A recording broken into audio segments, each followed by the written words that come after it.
Hello, this is Professor Wolf. We're going to look at the Tic Tac Toe program that we did in Computer Programming 1 last semester.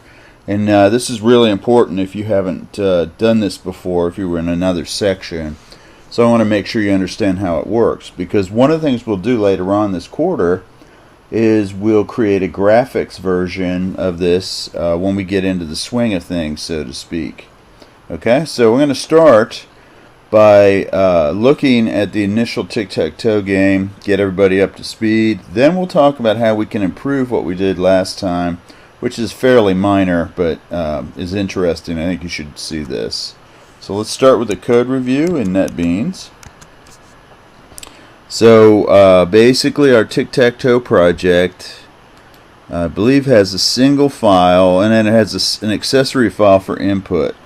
And I'll have a separate video to go over this, but basically what we did is we wrote a series of input methods: get range double, get ranged int, get y, and confirm, that would bulletproof our input. And so these are methods that loop and force the user to enter a valid integer within range, or a yes or no if that's what we're looking for. So we use that in the tic-tac-toe. Now, you're going to want to use that in all of your programs until we get into using the swing library, and then we'll have a different way of doing input. Okay, so we have a tic-tac-toe class. It's a main method, and the main thing here is the data structure. So we have a two-dimensional array called board, and notice that the row and the column, which are symbolic constants here, are set to 3. So that creates a board to hold strings, which is 3 by 3, and that matches what a tic-tac-toe board is. And so basically what we can store here as the strings that are valid moves are the X, the O, and then a space for a move on the board that hasn't been taken. And we'll just make that an uppercase X and O so we never have to worry about that, okay? And also it'll look better in the display. Okay, so when we talked about this last time, and it turns out that there are 8 ways to win at tic-tac-toe: 3 column wins, 3 row wins, and 2 diagonal wins. And so we have some methods here that we wrote, which are in the tic-tac-toe class. And these help us to break this down. So basically what I need to know is, after somebody makes a move, did they win? And there's 8 ways to do that, so I broke that down into 3 methods. Is column win, which is right here. Is row win, is diagonal win. So if we look at is column win, this is our original version of this. And so we have a for loop that goes through the 3 columns and checks to see if they are all set to the same player. So here we see that we're checking rows 0, 1, and 2 and the same column.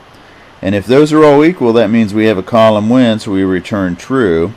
If we go through all 3 columns and none of them are true, then we return false. Okay? So that's the is column win. And so basically we use this data structure called board to do everything for the game. If we go up here, you'll see that there's an is valid move, and all this does is return whether or not the proposed move, the row and the column, currently have a space. If they don't, then that's an illegal move. You're trying to move onto a column, a space that's already been used. Clear board is a method we use at the beginning of the game that sets the board entirely to spaces. So this is just a for loop within a for loop that runs across the 3 by 3 data structure and sets each cell to a space. In other words, it wipes the board. Display is very similar. It actually prints the board out. And we should probably update this and create a version that returns a string. That'll be handy if we want to use the Java dialog boxes for the game instead of writing and reading to the console. So that might be a cool thing to do.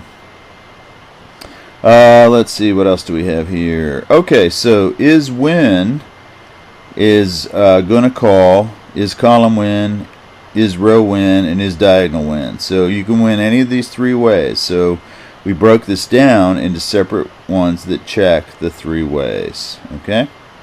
Alright, let's go back to our presentation here, and I'll talk a little bit about now how we're going to refactor that. Oh wait, before I do that, let's just go over the whole game structure. Okay? So I'm going to go up here to the top of main, and let's just look at this. So we already saw this defines our board. Here's our main method. We have a Boolean called finished, which is really for are you finished running the program. And then we have a Boolean called playing, which means am I currently playing a game. We're going to use the scanner for input, although we could eliminate that and go ahead and use the Java dialogues. And I haven't done that yet here. We might do that at some point. We set player to X because X has the first move. The move counter is set to 0. We have just illegal values for row and column. Those have to be from 0 to 2. So 0, 1, 2 are valid coordinates in the row and the column. Two more symbolic constants. After 5 moves, we can check to see if there was a win. We can't have a win before 5 moves. After 7 moves, we can have a tie. If we have 9 moves and no win, then we have a tie also. Okay? So these are just declared, and they end up having to be reset, most of them, for each game. So here's the loop, do, that runs as long as the user wants to play, and that's down here. So do while finished. And notice that the last thing we do there is we ask the user with our yes yn confirm method that shows a yes or a no if they're done playing. If they are done, then not finished will be true, and the game will stop. The program will stop. Okay, so within the master loop for the entire program, we have a gaming loop. So the first thing we have to do at the start of each game is set the player to X, set playing to true, set the move count back to 0, and clear the board. Okay, so when we clear the board, that's going to set it all to spaces. Alright, here's the loop for the game. That goes as long as we're playing. So while playing, that's how it controls that. And then within that loop, the very first thing we do is we have the loop that gets the input for the game moves. And so the way this works is we display the board. We say enter the move for, and this will be X or O. Then we use our safe input routine to get a number that's within range. Notice we're using human numbers here, 1 through 3. So we'll have to adjust those to the coordinates, because Java coordinates are 0 to through 2, right, for an array, because 0-based indexing. Now watch how this works. So here we have do while not is valid move row column. So we looked at this. This is valid row move row column is going to look at the board and say, is there a space there? If there's not a space there, it'll be false. And then not false is true, so then the loop repeats and says, well, give me another one. So it'll basically keep looping until the user gives you a row and a column, which is a valid move.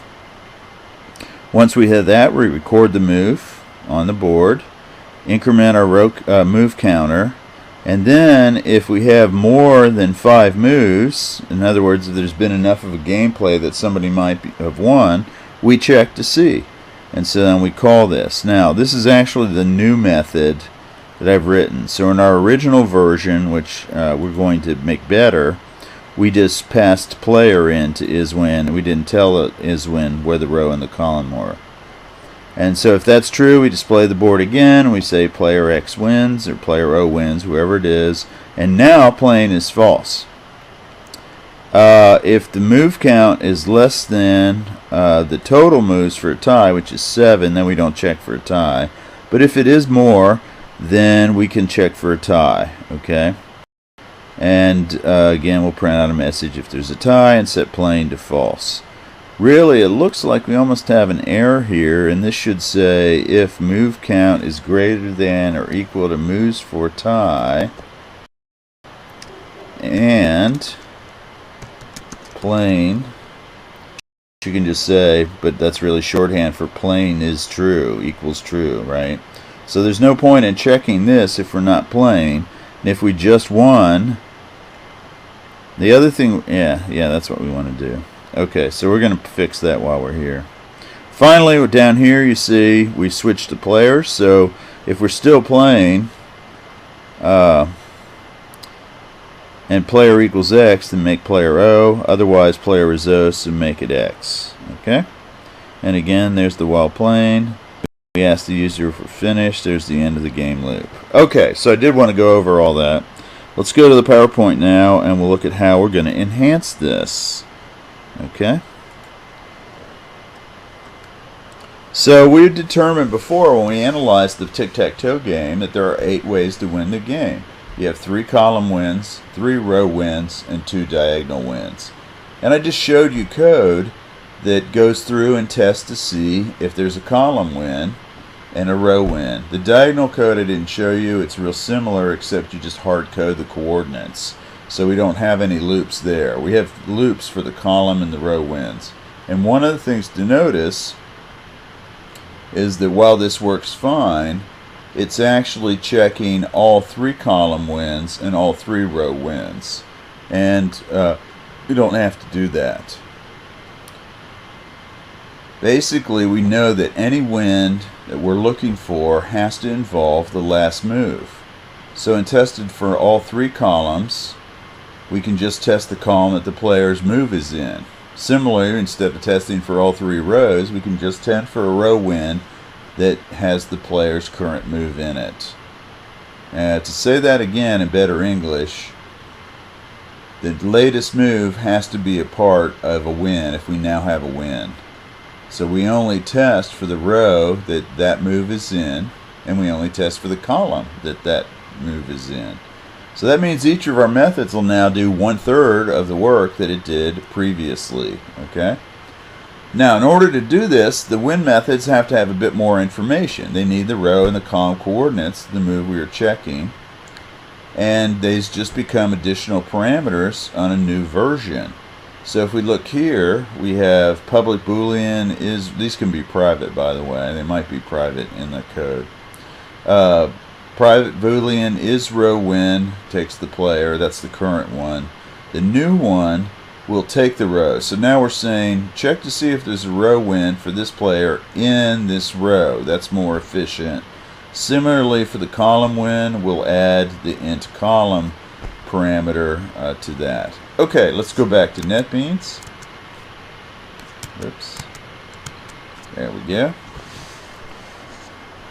So now I'll show you. We come on down here. So here's the new version of his column win with the extra parameter. Now look how similar the code is. So basically we have this loop that says do this for each column.